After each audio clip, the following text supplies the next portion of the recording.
যে আজকে এখনই একজন ছেলে সে সামনে এসেছিল আমার, সে দেখতে পায় না, তার 2 চোখ চলে গেছে। এইরকম প্রায় 30,000 ছাত্র, জনতা, শ্রমিক যারা হাসিনার নির্দেশে সেদিন পুলিশের গুলিতে নিহত হয়েছে, শহীদ হয়েছে, অঙ্গ হারিয়েছে, চোখ হারিয়েছে, অঙ্গ হয়ে গেছে। এই যে প্রায় 2000-এর উপরে আমরা মানুষ হারালাম, ছেলে হারালাম, তরুণকে হারালাম। এই যে আমরা প্রায় 30,000-এর বেশি অধিক আমাদের নেতা কর্মীরা অন্ধ হলো, পঙ্গু হলো। তার একটাই তো লক্ষ্যটা হচ্ছে যে ফ্যাসিস্ট হাসিনাকে বিদায় করে এই বাংলাদেশে একটা গণতান্ত্রিক রাষ্ট্র ব্যবস্থা প্রতিষ্ঠা করা, তাই না? একটা ন্যায্য সমাজ প্রতিষ্ঠা করা। আজকে যখন পত্রিকা খুললাম, বেদনায় একেবারে নীল হয়ে গেছি। দেখলাম 5 জন সমন্বয়কারীকে গ্রেপ্তার করেছে পুলিশ। তারা জোর করে একটি বাড়ি থেকে, একজন সাবেক সংসদ সদস্যের বাড়ি থেকে 50 লক্ষ টাকা আদায় করেছে।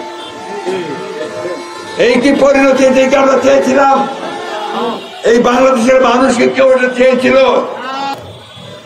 প্রিয় সহকর্মী যোদ্ধারা, এই কথাগুলো এই জন্য বলছি যে গোটা বাংলাদেশ তোমাদের দিকে চেয়ে আছে। এই তরুণ যুবক যারা বদলে দিয়েছে, যারা পাল্টে দিয়েছে সেই হাসিনার ক্ষমতাকে, তাকে দূর করে দিয়েছে দেশ থেকে, তাদেরকেই তো এখন এই দেশ গড়ে তুলতে হবে, তাদেরকেই তো এখন এই দেশকে নির্মাণ করতে হবে এবং তাদেরকে ভবিষ্যতের একটা সুন্দর বাংলাদেশ তৈরি করতে হবে, ন্যায্যতার ভিত্তিতে, মানবতার ভিত্তিতে।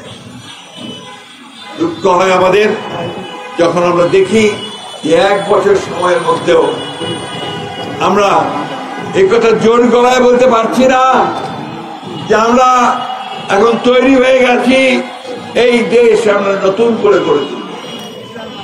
আমাদের নেতা তারেক রহমান সাহেব সেই সুদূরে দিন রাত 24 ঘন্টা তিনি আমাদেরকে নির্দেশ দিয়েছেন, সংগঠিত করবার চেষ্টা করেছেন, আমাদেরকে আন্দোলনে নামিয়ে এই আন্দোলন করে এখন তিনি চিন্তা করছেন, কাজ করছেন যে এই বাংলাদেশকে কি করে গড়ে তোলা যায়।